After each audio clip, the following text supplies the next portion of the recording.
ಚಿನ್ನದ ಸರಕದ್ದ ಕಳ್ಳ 26 ವರ್ಷಗಳ ಬಳಿಕ ಲಾಕ್ ಆಗಿಬಿಟ್ಟಿದ್ದಾನೆ.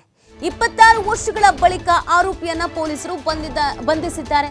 ನೋಡಿ, ಚಿನ್ನದ ಸರವನ್ನು ಕದ್ದಿದ್ದ ಈತ 26 ವರ್ಷ ಆದಮೇಲೆ ಪೊಲೀಸರು ಈತನನ್ನ ಬಂಧಿಸುವಲ್ಲಿ ಯಶಸ್ವಿ ಆಗಿದ್ದಾರೆ. 26 ವರ್ಷ ಪೊಲೀಸರಿಗೆ ಚಳ್ಳೆ ಹಣ್ಣು ತಿನ್ನಿಸಿದ್ದ ಕಳ್ಳ ಅಂಧರಾಗ್ಬಿಟ್ಟಿದ್ದಾನೆ. ಜನವರಿ 20, 1998ರಲ್ಲಿ ಜಯನಗರ 5ನೇ ಬ್ಲಾಕ್ನಲ್ಲಿ ಕಳ್ಳತನ ಮಾಡಿದ. ನೋಡಿ, 1998ರಲ್ಲಿ ವಸಂತ ಎಂಬುವರ ಸರ ಕದ್ದಿದ್ದ ಕಳ್ಳ ಗುಲಾಬ್ ಖಾನ್.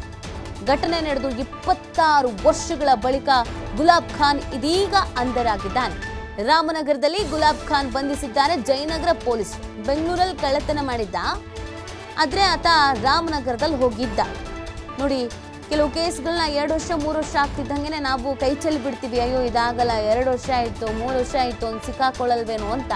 ಕಳ್ಳರು ಕೂಡ ಹಂಗೆ ಅನ್ಕೊಂಡಿರ್ತಾರೆ, ಅಯ್ಯೋ 20 ವರ್ಷದ ಹಿಂದೆ ನಾನು ಕದ್ದಿದ್ದೆ ಇನ್ನೂ ತಗ್ಲಾಕೊಂಡಿಲ್ಲ ಅಂತ. ಪೊಲೀಸರು ಯಾವ್ಯಾವ ಥರ ಬೇಕೋ ಆ ಥರದ್ದೆಲ್ಲ ತನಿಖೆಯನ್ನ ಮಾಡ್ತಾರೆ. ಲೇಟ್ ಆಗ್ಬೋದು, ಆದರೆ ನ್ಯಾಯ ಅಂತೂ ಸಿಕ್ಕೇ ಸಿಗುತ್ತೆ.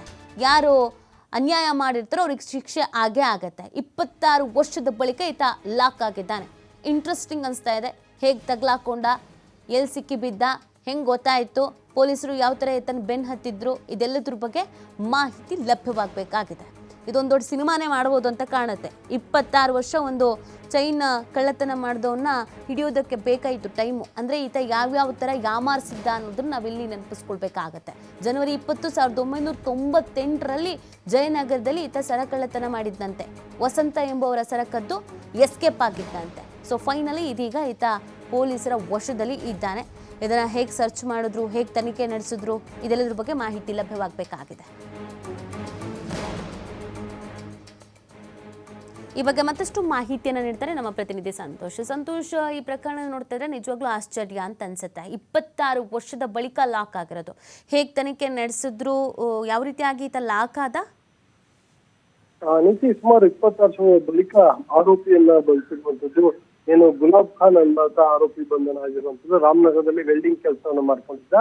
ಸೊ ಈತನ್ನ ಬಂಧನ ಮಾಡಿದ್ದಾರೆ. ಇನ್ನು 98ರಲ್ಲಿ ಈತ ಒಂದು ಚೈನ್ ಸ್ನ್ಯಾಚಿಂಗ್ ಅನ್ನ ಮಾಡಿ ಎಸ್ಕೇಪ್ ಆಗಿರ್ತಾರೆ. ಇದಾದ ನಂತರ ಪ್ರಕರಣ ದಾಖಲಾಗಿರುತ್ತೆ. ಆರೋಪಿಯ ಪತ್ತೆಗೆ ಮುಂದಾಗಿರುತ್ತೆ. ಆದ್ರೆ ಆರೋಪಿ ಪತ್ತೆ ಆಗಿರೋದಿಲ್ಲ. ಇದಾದ ನಂತರ ಬೇರೆ ಬೇರೆ ಕ್ಷೇತ್ರದಲ್ಲಿ ಪೊಲೀಸರು ಕೂಡ ಈ ಪ್ರಕರಣವನ್ನು ಹಾಗೆ ನಿರ್ಲಕ್ಷ್ಯವನ್ನು ತೋರಿರ್ತಾರೆ, ಬಿಟ್ಟಿರ್ತಾರೆ. ಇದಾದ ನಂತರ ಇತ್ತೀಚೆಗೆ ಏನು ನಗರ ಪೊಲೀಸ್ ಆಯುಕ್ತರು ದಯಾನಂದ್ ಬಂದ ನಂತರ ಹಳೆ ಎಲ್ಲಾ ಕೇಸ್ಗಳು ಕೂಡ ಯಾವ್ದೇ ಪೆಂಡಿಂಗ್ ಇದೆ ಎಲ್ಲವೂ ಕೂಡ ವಿಲೇವಾರಿ ಆಗ್ಬೇಕು, ಯಾವ್ದು ಪೆಂಡಿಂಗ್ ಇರಬಾರ್ದು ಅಂತ ಹೇಳಿ ಎಲ್ಲವನ್ನೂ ಕೂಡ ಪರಿಶೀಲನೆ ಮಾಡುವಂತ ಸಂದರ್ಭದಲ್ಲಿ ಈ ಕೇಸ್ ಕೂಡ ಪೆಂಡಿಂಗ್ ಇತ್ತು. ಸೊ ಇದನ್ನ ಆರೋಪಿಯನ್ನ ಪತ್ತೆ ಮಾಡಲು ಜಯನಗರ ಪೊಲೀಸರು ಕಾರ್ಯಪ್ರವೃತ್ತರಾಗಿ ಆತನ ಬಗ್ಗೆ ಮಾಹಿತಿಯನ್ನ ಕಲೆ ಹಾಕ್ತಾ ಹೋದಂತ ಸಂದರ್ಭದಲ್ಲಿ ಈತ ಗುಲಾಬ್ ಖಾನ್ ಅನ್ನೋದು ಇವ್ರಿಗೆ ಗೊತ್ತಾಗುತ್ತೆ. ತಕ್ಷಣ ಈತ ಎಲ್ಲಿದ್ದಾನೆ, ಏನು ಈತನ ಹಿನ್ನೆಲೆ ಎಲ್ಲವನ್ನೂ ಕೂಡ ಕಲೆ ಹಾಕ್ತಾ ಹೋದಂತ ಸಂದರ್ಭದಲ್ಲಿ ರಾಮನಗರದಲ್ಲಿ ಈತ ಇರ್ತಾನೆ. ಅಲ್ಲಿ ವೆಲ್ಡಿಂಗ್ ಕೆಲಸವನ್ನು ಮಾಡ್ಕೊಂಡಿರ್ತಾನೆ. ಅಂದ್ರೆ 24ನೇ ವಯಸ್ಸಲ್ಲಿ ಈತ ಒಂದು ಸರಗಳತನವನ್ನು ಮಾಡಿರ್ತಾನೆ. ಅದಾದ ನಂತರ ಯಾವುದೇ ಕ್ರಿಮಿನಲ್ ಪ್ರಕರಣಗಳಲ್ಲಿ ಈತ ಭಾಗಿಯಾಗಿರೋದಿಲ್ಲ. ಸೊ ಹೀಗಾಗಿ ಪೊಲೀಸರು ಕೂಡ ಇವನ್ ಬಗ್ಗೆ ಯಾವುದೇ ಸುಳಿವು ಸಿಕ್ಕಿರೋದಿಲ್ಲ. ಇದೀಗ ಈತನೇ ಕಳ್ಳತನ ಮಾಡಿರೋದು ಅಂತ ಹೇಳಿ ಆತನನ್ನ ಕರ್ಕೊಂಡ್ಬಂದು ವಿಚಾರಣೆ ಮಾಡುವಂತ ಸಂದರ್ಭದಲ್ಲಿ ಆತ ಸರಗಳತನ ಮಾಡೋದ್ರ ಬಗ್ಗೆ ತಪ್ಪನ್ನು ಒಪ್ಕೊಂಡಿದ್ದಾನೆ. ಸದ್ಯ ಈಗ ಪೊಲೀಸರು ಆತನನ್ನು ಬಂಧಿಸಿ ಜೈಲಿಗೆ ಇಟ್ಟಿರುವಂತದ್ದು. ನೀತಿ. ಓಕೆ, ಥ್ಯಾಂಕ್ ಯು ಸಂತೋಷ್ ತಮ್ಮೆಲ್ಲ ಡೀಟೇಲ್ಸ್ಗಾಗಿ.